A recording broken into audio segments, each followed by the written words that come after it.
Oh boy, after so long it's finally out. I can't wait another second. Let's just start. Oh boy, a new adventure begins! What? The External Express will depart May 26th?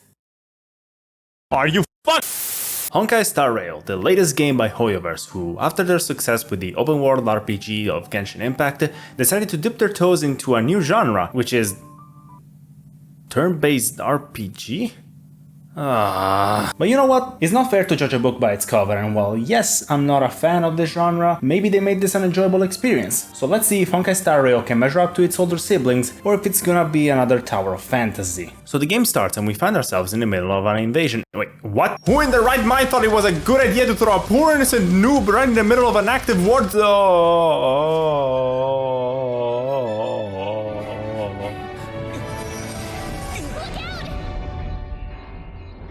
Seems I came at a bad time. Hey, down here. Look at me. There's nothing to see here. Don't do anything you might regret. Hey, put down the credit card. Elio didn't put it in the script. Why would it matter?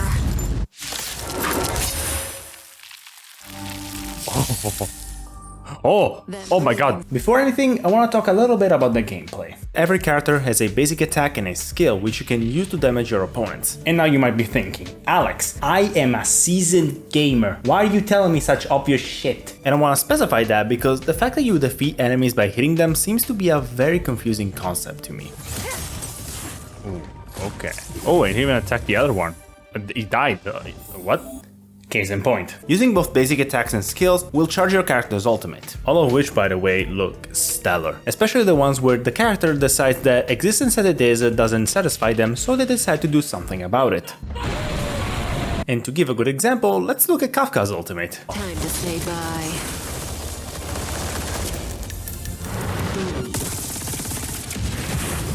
Oh my god. Hey, it's me again. Look, I know it's very tempting, but you gotta resist the urge. Hey, I said put down the fucking credit card! To every character is assigned a path, which determines their role in the battle, and a combat style, which is basically their element. And these are pretty easy to remember since they're your standard fantasy elements like fire, ice, and imagination. And I could go on and on to talk about more mechanics, but this is not WikiHow. We don't do tutorials here. We're here to see anime titties, I mean gameplay. So what are we doing here? What's the story of Honkai the Tank Engine? Well, these two ladies are part of a group known as the Stellaron Hunters, and they're here to get a Stellaron. What else would they be here for? Didn't you hear the name? Were you not listening? Where's the Stellaron? The cancer of all worlds? But the Stellaron in question is under heavy security. Luckily, Silverwolf over here, other than being an epic gamer, is one of those convenient movie hackers capable of performing miracles. Oh.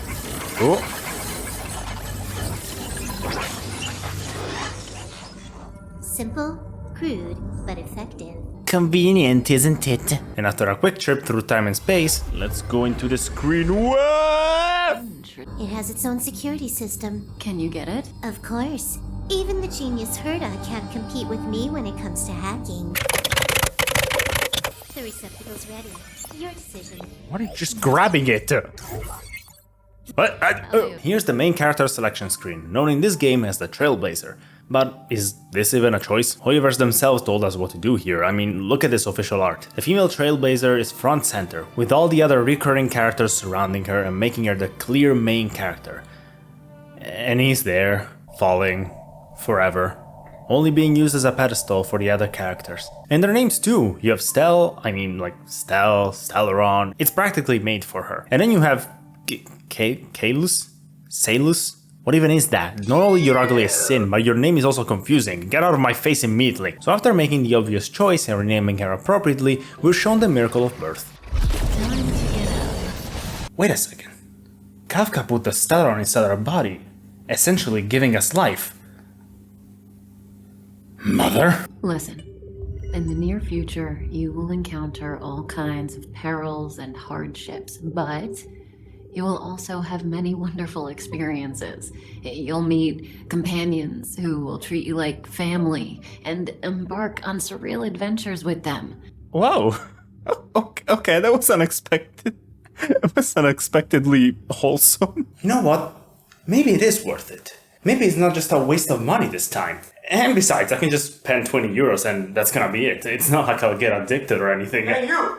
Hey you! Stop that! Oh shit. That was not me. Don't listen to anything he said. And for the third fucking time, put that credit card down! Weak heartbeat and pulse. March, you better do CPR. I've never done it before. Don Hung, you do it. Get away from me. No. Stop it, they're awake. Here we meet our first two companions. My name's Don Hung, and this is March 7th. And by the way, am I the only one that when they saw March 7 for the first time thought she was some sort of fan-made anthropomorphic intertwined fate? Look at her! She's like an old potato, I love her! Oh god damn it, more tutorials! Each character is their own path. BadConnection is a character that follows the path of destruction. Jesus. I am BadConnection, and I shall conquer thy world. Look at all this stuff. A raiding pistol. Oh, he has an eye! Out of my face! These look all the same. What is this? The giant horse con. Nice. Ooh, kill! Antimatter Legion. Hey. So these At this point, I want to point out that it's not even the script, it's different. What the fuck am I saying? Here I want to point out the smoothness of the transition from exploration to battle. It's just attack, hit, and you're in. Even the battle itself doesn't drag on thanks to these two little buttons at the top. A fast forward button and an auto battle button, which is an absolute lifesaver when it comes to farming materials. And all of this blends together to speed up the game in a way the inevitably repetitive gameplay is not just a series of repeated animations with the same voice lines, but a series of fast animations that are repeated over and over with slightly shorter voice lines. Yeah, if you didn't catch that, every character has like 3 voice lines in battle. One when they use their basic attack, one when they use the ultimate, and one when you dare look away from the screen for 5 seconds. We were supposed to attack yesterday. We'll take that elevator on the central platform to go down to the master control zone. Do you know the way? After that, we get introduced to team setup. And I want to be a little nitpicky here, because while it is a small change, the fact that entering team setup is immediate is so much better than Genshin's stupid loading bar. Like, why is it like this? Why can't you move during it? It's not like it stops if an enemy hits you, you straight up can't use it while in combat. So what's the fucking point? Also, the positioning of the character is funny. Guys, can you hear me? Anyone? Now, excuse me for a second while I fight this guy. And done. Good job, everybody. That was some great teamwork. You couldn't have done it without me. Oh, okay, Marsh, that was a little rude. You couldn't have done it without me. You couldn't have done it without me. You couldn't have done it without me. You couldn't have done it without me. You couldn't have done it without. Shut up! Shut up, March! You say it one more time, I'm gonna throw you in the Hoyo basement.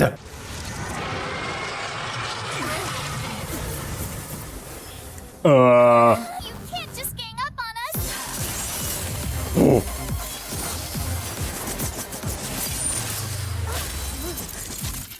Oh my god. Drone-chan saved us. Why does it always have to get this exciting? Anyway, at least you're back. Hi. I can't understand you. Why is it so difficult to keep that wall in your pants? They're just pixels. Why don't you stop being delusional and maybe go outside and then you could... I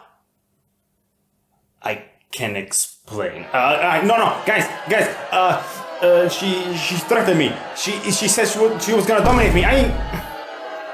Fuck. Oh, don't worry about it. You can rest easy knowing that for a limited time you can try Himeko for absolutely free, so that you'll want her even more once you inevitably don't get her. I mean, why wouldn't you want her? She's kind. Why are so many people having heart attacks on my ship? Understanding.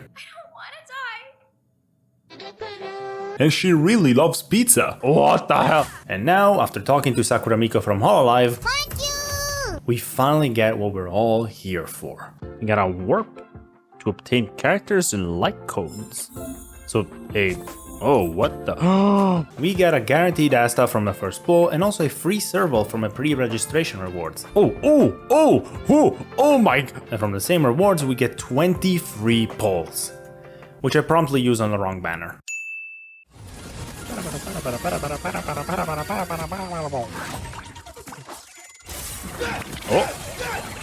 Oh.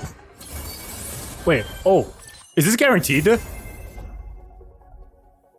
What is that? It's really remarkable. I am the only person that doesn't want wealth and at the same time not only has his light cone, but also got him twice. At least the rest of the polls went fine.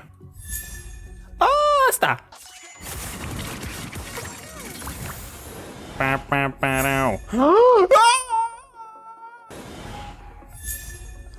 Oh! Isn't she the one that has the same voice actors as,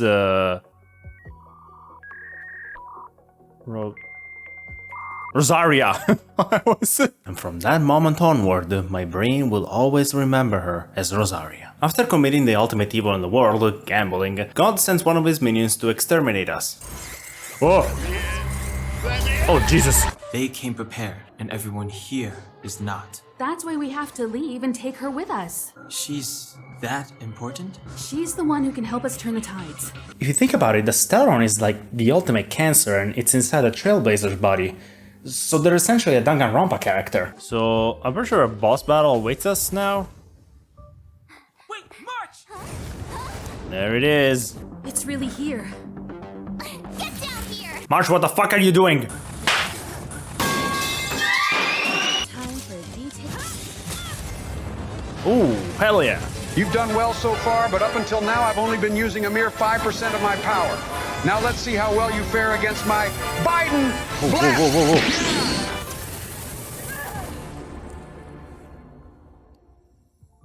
You arrogant fool, Biden, the fight has just begun. It's time for me to use my ultimate move.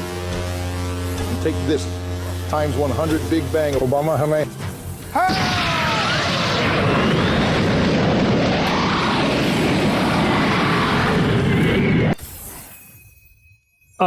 Okay, you gotta tell me, what the fuck was that? I've only been gone, what, a few months? And the space station is already in this state? So, this little twerp has the Stellaron now? I'll have to take a good look. I'm gonna dissect you. This little one's body truly is strange. Can I bring her in for some research? No, fuck you. This little twerp really has a temper. After the delightful conversation with Herta, we unlock the simulated universe, which is like Genshin's Parallel Abyss, except completely different. In the fastest, most simple way to explain it, the simulated universe consists of a series of battles and events where you collect buffs in order to defeat the boss at the end of the tunnel, and some of these bosses gave PTSD to a lot of people, like Immortal Blondie and Extra Action Addiction. Also, there were people that beat World 6 in like 3 days after the game launched, and like, what kind of crack were you giving to your characters? After all that's happened, Himeko will officially invite us to join the crew, and we have the option to say no. Now, if this was a bad game, choosing this option would make Himeko say something like, "Oh, please, could you reconsider that? I'll let you use the train horn whatever you want," or something like that. But we're not playing a bad game. First of all, the option to say no is not gonna be available right away, and in order to unlock it, you have to go back and talk to Asta and Herta about staying on the space station. After doing that, you can go back to Himeko and the option to recline her offer will be unlocked. If you do so, Himeko will not pressure you to reconsider. Instead, she'll respect your choice. The screen will show a scene of the Astral Express crew bidding you farewell, and a narrator will tell us how we basically became a random nobody in the space station, and how now the not Trailblazer wonders in regret about what would have happened if they accepted Himeko's offer. But those stories are no longer for you. Genius!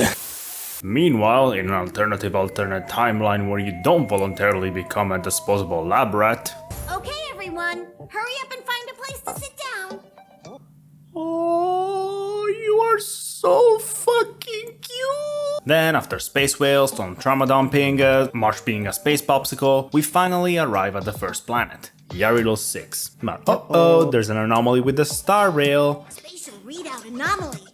Star Rail stability is down to 12%. The anomaly was caused by a Stellaron located on the planet's surface, so Himeko assigns us to our first trailblazing expedition alongside March and Danheng. When I first saw this planet, I thought, a world covered in ice. Could it have something to do with my past? Wow, that is interesting. I wonder if there's gonna be anything about that in the quest. To be honest, I think I'd be kind of annoyed if I found out this was my home world. It looks freezing. Pretty girls aren't frost resistant. Fuck you talking about? I feel sorry for this world. First the Stellaron, And now you. Crawling in my skin! After landing on the planet and discovering that March committed genocide in the past, we come across a pile of snow. Hey, get out of there or you'll shiver to death. What are you doing, dying? I got this, March. Someone's got their head stuck in the sand. They just need a helping hand. Pulls out a gun. Ouch! Do you know I don't like reading dialogues? Ask me anything you like. I won't skimp on the details. Can we skip everything? Kindness is Sampo Kuski's middle name. Would you be so kind to shut the fuck up? So why were you... Oh my god! 2,000 years later. I have my own special technique called invisible snow walking. Helps me throw off pursuers in... Thanks to Sampo's blabbering, we then get discovered by the police. And after Japar punches a woman, twice, we get escorted to the city of Belobog. Follow me. Belobog lies beyond this blizzard. Alright. Are you going? Okay. Stood there looking at Welcome nothing. to Belobog, Okay. the city of preservation. That was a very, like, tiny blizzard.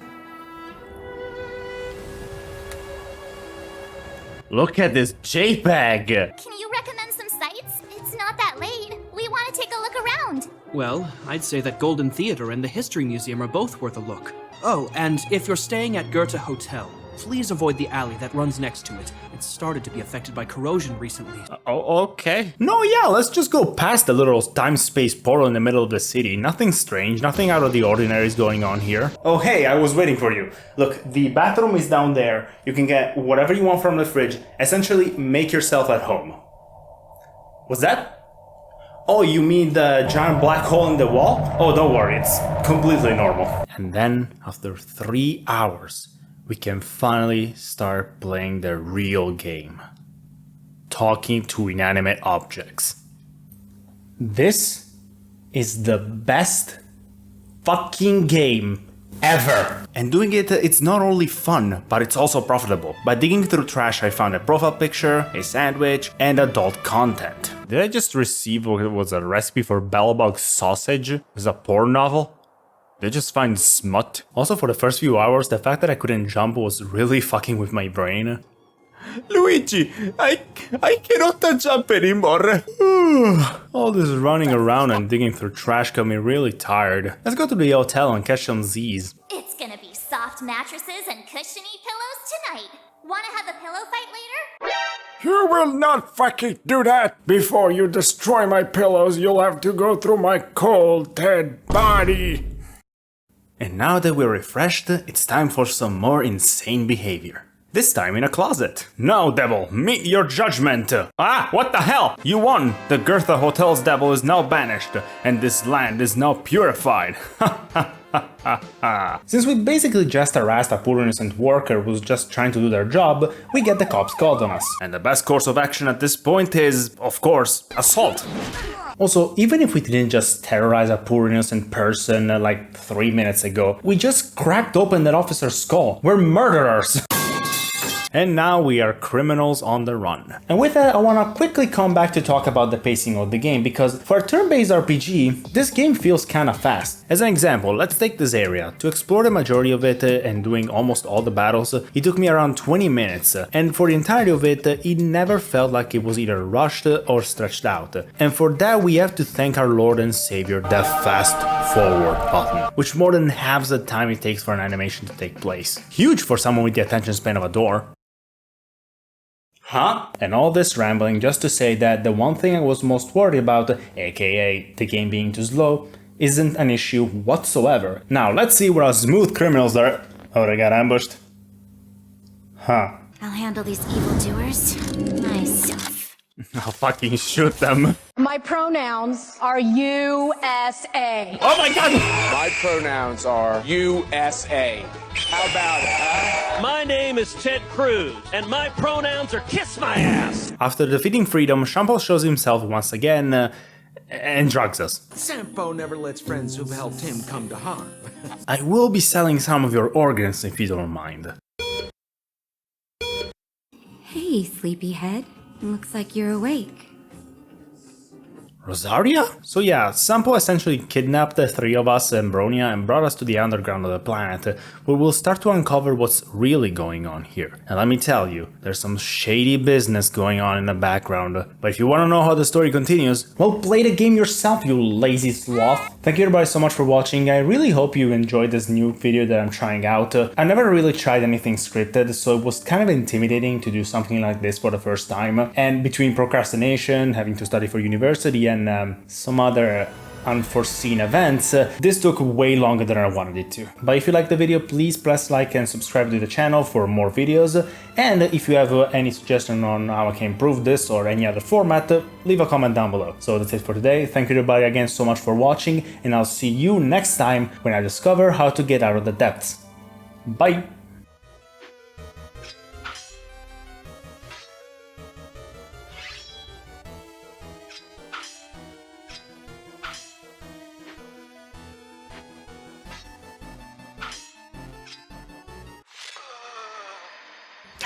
Damn it.